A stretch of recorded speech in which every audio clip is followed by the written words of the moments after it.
जरा इन तस्वीरों को देखिए। इन तस्वीरों में आपको गरीबी दिख रही होगी। आमतौर पर गरीबी के साथ एक शब्द जुड़ जाता है, मजबूरी। मगर कुछ कर दिखाने का संकल्प हो तो मजबूरी को मजबूती में बदला जा सकता है। यही काम कर दिखाया है पवन कुमार ने। बेहद गरीब परिवार से ताल्लुक रखने वाले पवन ने यूपीएससी परीक्षा में सफलता हासिल की है। सबसे पहले पवन को सुनिए, फिर आपको उनके परिजनों की बातें भी सुनवाएंगे। 239वीं रैंक प्राप्त की है। ये मेरा थर्ड अटेम्प्ट था और सेकंड मेंस था। इस प्रयास में मैंने 239वीं रैंक अर्जित की है और मेरी सफलता में मेरे परिवार का बहुत बड़ा योगदान है। और मैं अपने दोस्तों और गुरुजनों का भी आभारी हूँ। और बाकी मैं जूनियर्स को या जो एस्पिरेंट्स तैयारी कर रहे हैं उनके लिए मेरा एक ही मैसेज है कि यार एग्ज़ाम टफ है, सिलेबस बहुत वास्ट है, लेकिन ऐसा नहीं है कि इम्पॉसिबल है। और कोचिंग भी ज़रूरी नहीं है कि आप कोचिंग करें तभी आप एग्ज़ाम निकालें, क्योंकि मैं इस कंडीशन में नहीं था कि मैं अफोर्ड कर पाऊँ इतनी महंगी कोचिंग। तो मैंने सेल्फ ही स्टडी की थी, मोस्टली सेल्फ स्टडी की थी। सिर्फ ऑप्शनल के लिए मैंने कोचिंग की थी, बाकी मोस्टली सेल्फ स्टडी की थी। और आंसर राइटिंग के लिए मैंने एक दृष्टि कोचिंग है उसकी मेंटरशिप ज्वाइन की थी। तो मेरा मैसेज यही है कि भाई आप अपनी सेल्फ स्टडी पर रिलाई कर सकते हैं।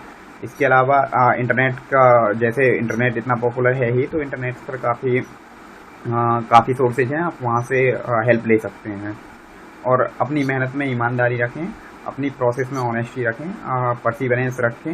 एग्ज़ाम टफ है, लेंदी प्रोसेस है, तो परसिवरेंस का होना बहुत ज़रूरी है। अपने माता पिता और दोस्तों का सहयोग लेते रहें और उनकी हेल्प लेते रहें। सुमन जी, ये बताइए कि आपका बेटा जो है वो आईएएस बन गया। हाँ जी।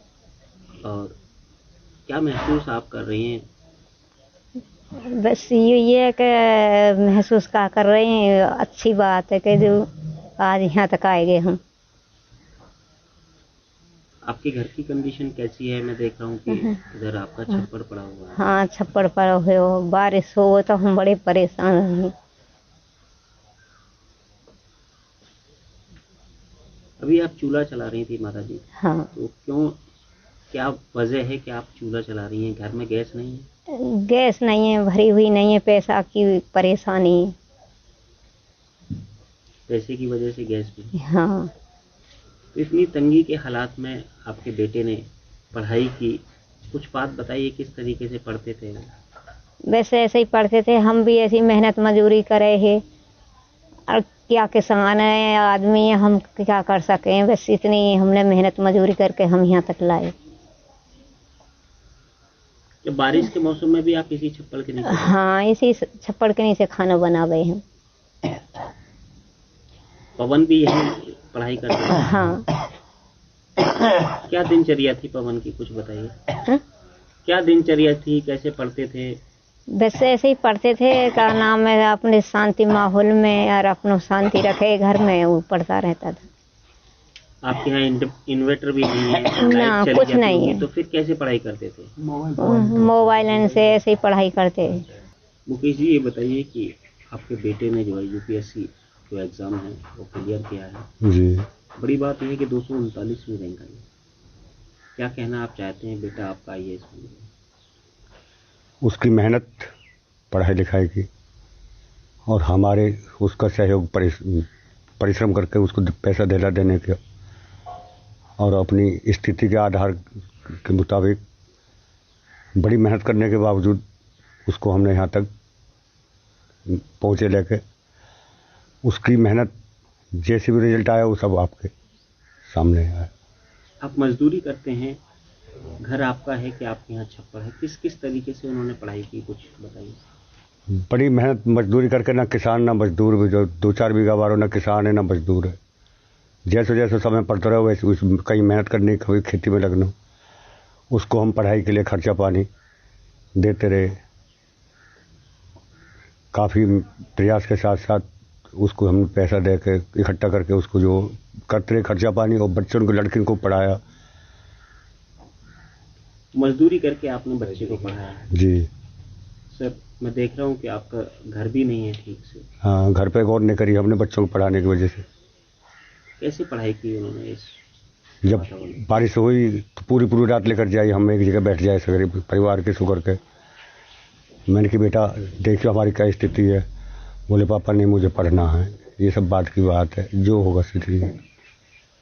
पूरी पूरी रात लेकर जाए, हम एक जगह बैठ जाए, कहीं बैठने को जगह, सोने को नहीं, भूखे प्यासे रह गए। उनको मेहनत मजदूरी करके हमने उनको पढ़ाया बच्चे को यहाँ।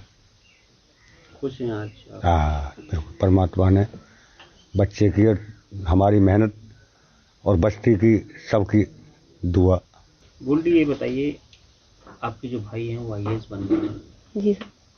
उनके बारे में बताइए, किस तरीके से वो पढ़ते थे, कैसा आप लोग अब महसूस करते हैं? सर वो ऐसा ही है कि हम सब शांति माहौल में रहते थे, उसे शांति पसंद थी और हम उसने छप्पड़ में रह के पढ़ाई करी। और कभी लाइट भी चली जाती थी तो वो डिबिया से पढ़ता था, डिबिया जला के। आपके पापा क्या मजदूरी करते हैं? जी सर, मजदूरी करते हैं या फिर किसी की कोई काम मिल जाता तो उसे भी कर लेते। हम सब खेती बाड़ी यही करते सर। कोई बात बताइए आप अपने भाई के बारे में, किस तरीके से यहाँ पढ़ाई करते थे? जी सर, आप देख रहे हो कि हमारे छप्पड़ पड़ा हुआ है और हमारे रहने के लिए घर भी नहीं है ढंग से। और बारिश आ जाती है तो हम सब एक खाट पे चारों पांचों सब बैठ जाते हैं। और कभी छप्पड़ भी टपकता है तो हम सब बर्तन रख के ऐसा मतलब सामान को बचाते हैं। और उस तरीके से उसने पढ़ाई की। ऐसे माहौल में कैसे पढ़ाई करते थे? सर बस उसकी मजबूरी थी कि हमारे पास घर नहीं था तो उसने उस माहौल में पढ़ाई की। मोबाइल की क्या बात थी? मोबाइल किस तरीके से? सर उसे मोबाइल की ज़रूरत थी। उसने पापा से बोला कि मुझे फ़ोन चाहिए। पापा ने काफ़ी मेहनत की और हम सब ने भी मेहनत की फ़ोन दिलाने के लिए। और उसको काफ़ी मेहनत के साथ हमने पैसा कमाया फ़ोन के लिए और उसे फ़ोन दिलाया फिर।